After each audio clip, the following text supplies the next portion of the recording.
Oi pessoal, tudo bem? Meu nome é Harrison Oliveira, mas vocês podem me chamar de Belém, que é como vocês já me conhecem por aqui. Nessa temporada, como vocês já sabem, a gente está falando sobre a temática ESG. Eu sou um dos especialistas do time que toca essa temática aqui na BGE no Brasil. E hoje a nossa convidada é a minha amiga e parceira de time, Fernanda Freitas. A Fernanda ela é doutora com pós-doutorado em microbiologia agrícola pela Universidade Federal de Viçosa e tem também formação em gestão integrada à temática ESG. Fernanda, muito obrigado pela sua participação, vai ser um prazer ter você aqui. Que currículo, não é mesmo? E espero que a gente consiga aqui discutir bastante sobre a nossa temática de hoje, que é a regulamentação das práticas ESG. Muito obrigado, Fê. Eu que agradeço, Belém. Prazer estar aqui falando com você sobre esse tema que é tão relevante. Vamos começar então fazendo uma retrospectiva aqui. Nos últimos episódios a gente falou muito sobre algumas dificuldades que as empresas têm na implementação das práticas ESG. E aí uma das coisas que é apontado também é que dentro desse contexto de dificuldades, uma delas é uma falta de convergência na informação. Da gente falar, práticas ESG, o que é prática ESG? Em que pedra que está escrito, né? O que é a boa prática ESG? Então, hoje, no cenário nacional, até mesmo internacional, você vê que a gente está começando a convergir, já tem uma norma específica. Como que está isso no mundo? A evolução do ESG, da transformação ESG, ela envolve muitos desafios. E não é só para o Brasil, né? É para o mundo. É uma temática com uma evolução relativamente recente e, por isso, ela envolve esses desafios.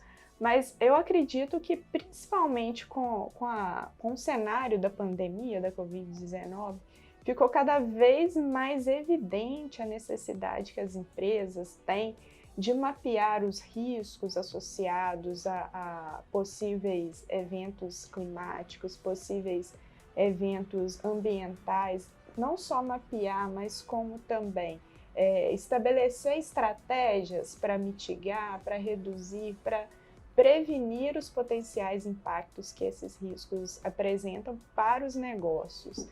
E para isso, né, é muito importante a tomada como base de padrões que sejam internacionalmente reconhecidos, padrões que possam, né, ajudar no estabelecimento da estratégia, definição dos temas que são materiais para cada negócio e também para estabelecer métricas de acompanhamento, né? Então, quais são os indicadores de performance socioambiental que aquele negócio possui.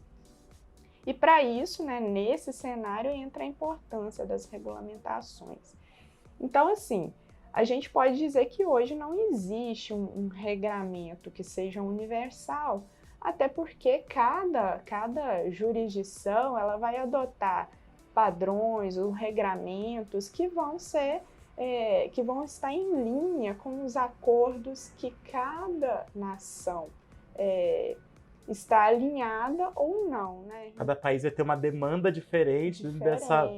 Dada a sua responsabilidade, né? Exatamente. Diferente da lei do bem, por exemplo, que a gente fala, inovação, é isso aqui, segundo essa legislação. Então, você está me dizendo que, dependendo do país, a gente vai ter uma demanda completamente diferente e o entendimento vai ser distinto. Isso, assim. Porque muitas vezes né, são tomados como base os acordos que aqueles países já se delimitaram a cumprir, né, aqueles regramentos específicos. Isso é verdade, nem todo mundo assina ali, por exemplo, os mesmos protocolos, o protocolo de Kyoto, o Acordo de Paris. Isso é uma coisa que é bastante interessante da gente pontuar, né? Então, que as demandas vão ser de acordo com as normas internacionais, assim mesmo, né? Como que eles se relacionam. Então, assim, pensando no caso específico do Brasil, as principais agendas que direcionam a pauta ESG são a Agenda 2030 da ONU e o Acordo de Paris, né? Então, pensando principalmente nos aspectos ambientais, de mitigação de risco climático. Mas eu queria dar um passo atrás em relação aos regramentos. Certo. Porque, independentemente disso, a gente já vê hoje, não só hoje, né? Já vê há algum tempo a evolução de iniciativas independentes e voluntárias, né? Já existem alguns padrões internacionalmente reconhecidos que podem apoiar na definição desses indicadores de performance socioambiental, numa estratégia de gestão dos riscos, na definição dos temas que são materiais E eu estou falando, por exemplo, dos indicadores do GRI, dos indicadores do SASB e de alguns outros documentos, né, que direcionam essas boas práticas para que as empresas possam, então, reportar, né, seus relatórios financeiros, seus relatórios de desempenho, que são vinculados a questões de sustentabilidade. Nesse ponto, essas diferentes, né, regulamentações, elas convergem em algum ponto? Então elas falam em algum momento a mesma língua? Porque senão fica uma coisa que, essa empresa, ela faz a ESG de acordo com X regulamentação, a empresa de acordo com Y, mas se é, né, o mesmo conceito, onde que elas convergem? Isso é um ponto muito interessante, né? Em 2020, as 5 principais instituições que estabelecem métricas e padrões associados à ESG, elas se uniram para constituir uma forma de padrão mais integrado. Então, isso já traz uma harmonização, uma unificação dessas formas de se medir, de se mapear e de se gerenciar os riscos associados a fatores socioambientais.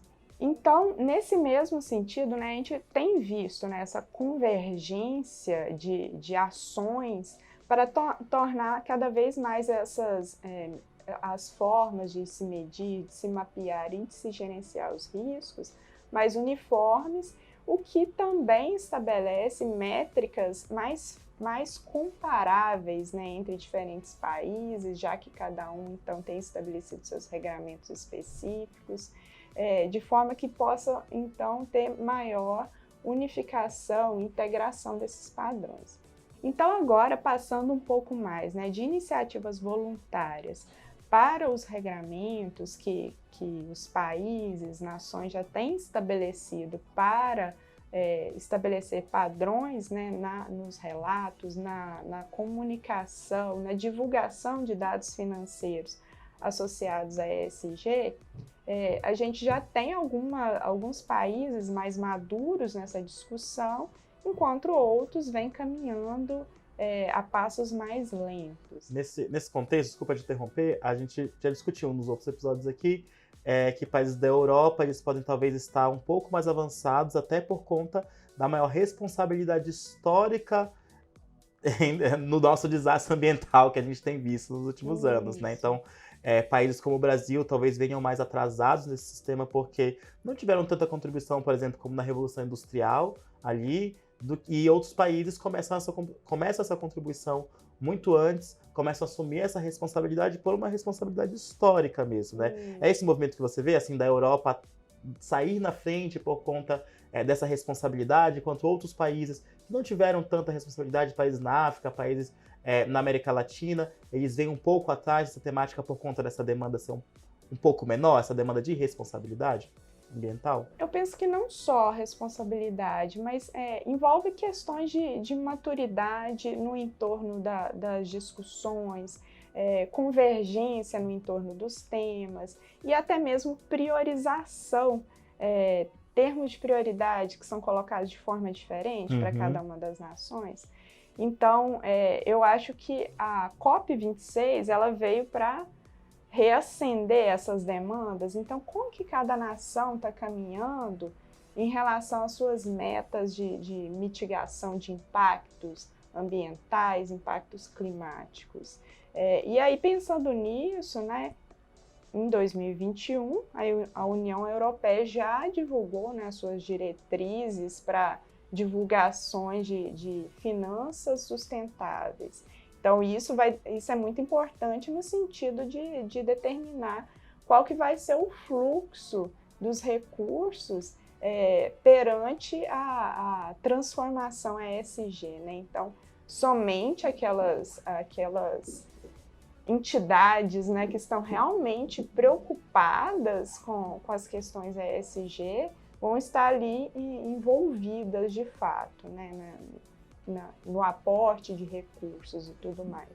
Agora, em 2022, a China ela já estabeleceu também as suas orientações para que as empresas comuniquem as suas ações ESG. Então, nessa toada, as coisas vêm cada vez tomando uma convergência, uma convergência, né? E aí, nesse sentido, em que passo está o Brasil, né? Então, o Brasil já tem algumas políticas pulverizadas no entorno da temática. Lá em 2009, estabeleceu a sua Política Nacional de Mudanças Climáticas. Agora, em 2021, teve um marco bem relevante, né, que foi o projeto de lei que institui o mercado de carbono regulado. Então, são passos associados a questões bem específicas, né? A questão da mudança climática e outros também, né? A Política Nacional de Resíduos Sólidos. Então, são questões mais pulverizadas no entorno da temática. Certo. Também, né, em 2021, a CVM ela publicou uma resolução, então, que altera o termo de referência no qual as empresas de capital aberto, então, elas vão comunicar suas informações ao mercado, requerendo a integração dos aspectos ESG nessas informações. Então, torna-se cada vez mais necessário que as empresas comuniquem, que integrem os aspectos ESG aos seus relatos de divulgações de informações financeiras. Uhum. E agora, quando a gente pensa assim, numa escala global, né, o que nós temos em relação a isso?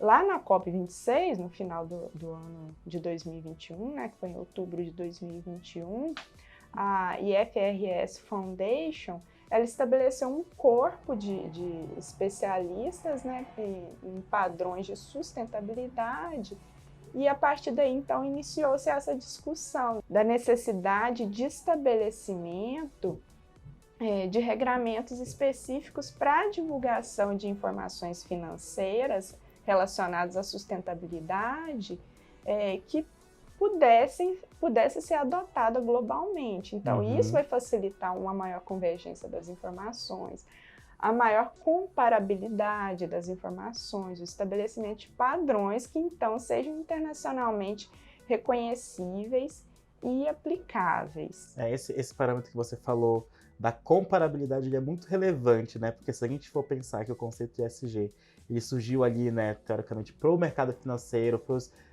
investidores conseguirem olhar, fazer gestão dos seus riscos, etc., não só ambientais, mas de governança também das empresas. Se eu, como investidor, eu preciso olhar para uma empresa que investe em temáticas ESG, uma empresa que não investe, ok, isso é muito claro. Mas se eu preciso olhar entre duas empresas que investem, como que eu comparo maçã com banana? E acho que isso era uma grande dificuldade também, né, das empresas, de fazer essa comparação para os investidores. Porque ficou muito claro que não basta só comunicar, tenho que medir, tenho que acompanhar, tenho que estabelecer indicadores de performance em relação aos fatores socioambientais e estabelecer quais desses fatores são relevantes para o negócio da empresa, né? Então, assim, como fazer tudo isso se cada empresa se pauta por uma regra diferente? Né? Então, como trazer comparabilidade se cada um vai trazer métricas diferentes, formas de mapear diferente, mapear riscos, formas de gerenciar os riscos que são muito divergentes. E aí que entra a questão do greenwashing, né? Então, quando a gente traz padrões, traz métricas, traz números por detrás dessas ações, fica muito mais fácil entender, então, se de fato aquela empresa tem se preocupado com a sua transformação ESG ou se ela se preocupa muito mais em comunicar do que, de fato, em ter ações concretas. Então, a partir desse corpo internacional de padrões em sustentabilidade, a IFRS Foundation publicou um primeiro documento, né, que é o IFRS S1, que é um draft que traz, então, as diretrizes para a divulgação de informações financeiras relacionadas à sustentabilidade. E nós, inclusive, né, fizemos uma análise desse documento para publicação, e na data de hoje, que esse podcast está sendo gravado, esse documento ele está disponível para consulta pública e ele fica disponível para consulta pública até julho. A partir daí, então, novas ações serão tomadas. Então a gente vai deixar aqui para você que está vendo a gente pelo YouTube ou pelo Spotify, plataforma de streaming, a gente vai deixar na descrição o link da nossa análise, ou até mesmo da consulta pública, caso ela ainda esteja disponível para vocês. Fernanda, então, como que seria mais ou menos um passo a passo, né, segundo esse artigo que foi publicado, essas diretrizes, o draft, como que seria um passo a passo que as empresas deveriam seguir para se adequar às práticas ESG, tomando o draft como uma convergência, assim, uma primeira convergência? Ótimo. Então, falando bem em linhas gerais, né, é um Certo. documento muito denso, muito profundo, que traz uma série de diretrizes, de orientações para que isso seja feito. Então, em primeiro momento, é importante que a empresa ela mapeie, né, todos os riscos. Então, quais são os riscos relacionados aos seus negócios? E para isso é importante estabelecer quais temas são materiais para cada área, né, para cada negócio, para cada instituição que deseja divulgar essas informações. A partir daí também ela tem que estabelecer mecanismos para o gerenciamento de riscos e mecanismos, então, também para que haja uma governança no entorno da tomada de ações que sejam práticas para a mitigação de potenciais riscos associados aos negócios. Certo.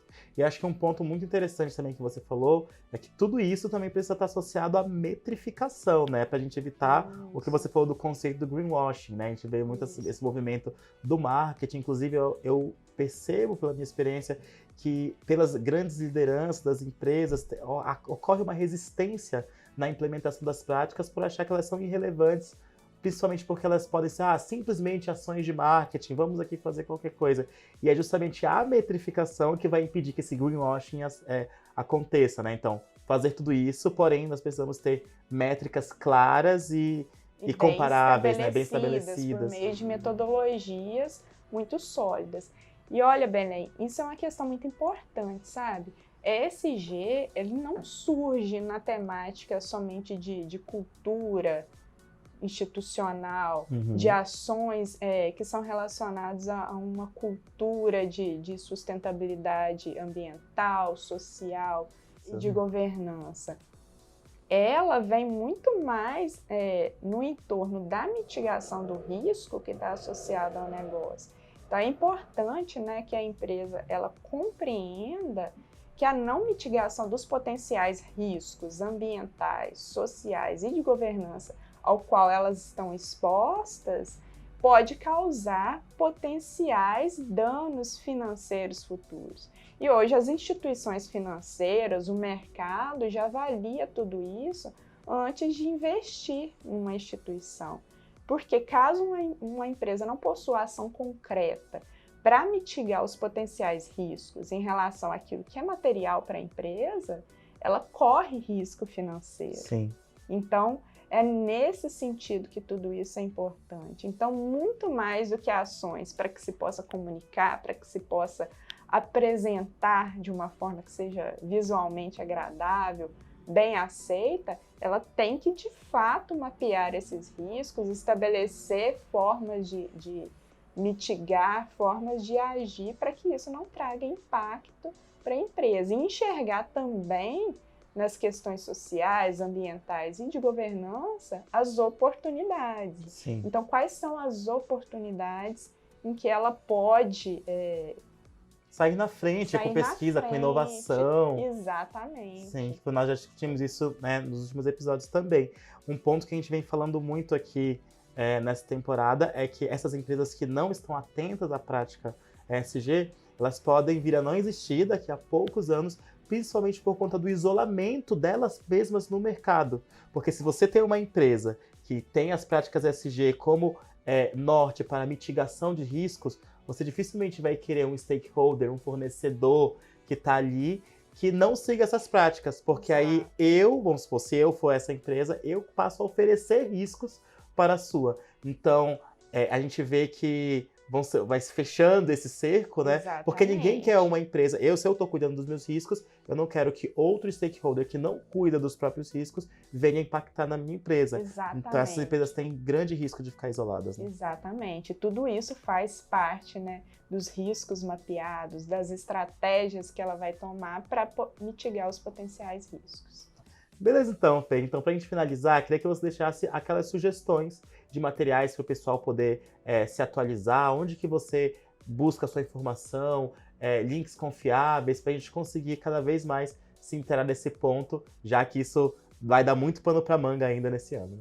Então, nós temos muitos atores, né, com papéis relevantes nesse ecossistema que trazem materiais muito relevantes, muito densos em informação, nos quais a gente pode se basear para buscar essas informações.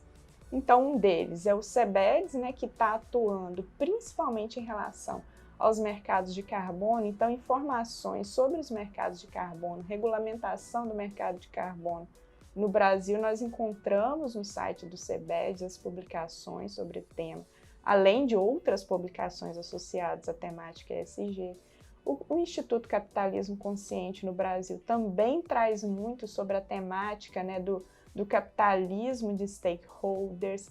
O Instituto Ethos trazendo muitas informações sobre a temática de comprometimento social para as empresas, a Rede Brasil, Pacto Global, e também, é claro, né, no Radar Inovação da BGI, onde nós temos constantemente publicados materiais em relação aos estudos que nós realizamos dentro do nosso grupo de estudos em ESG. Perfeito, muito obrigado. Pessoal, por hoje foi isso. Espero que vocês tenham gostado do nosso bate-papo. Nós vamos deixar todos os links que a Fernanda sugeriu na descrição desse vídeo e no Spotify também. Caso vocês tenham comentários, dúvidas para os nossos especialistas, coloquem aqui que a gente vai se esforçar ao máximo para responder todo mundo. E nos vemos no próximo episódio. Fernanda, muito obrigado pela sua participação. Eu que agradeço, Belém. É isso, gente. Até mais. Tchau, tchau. Tchau.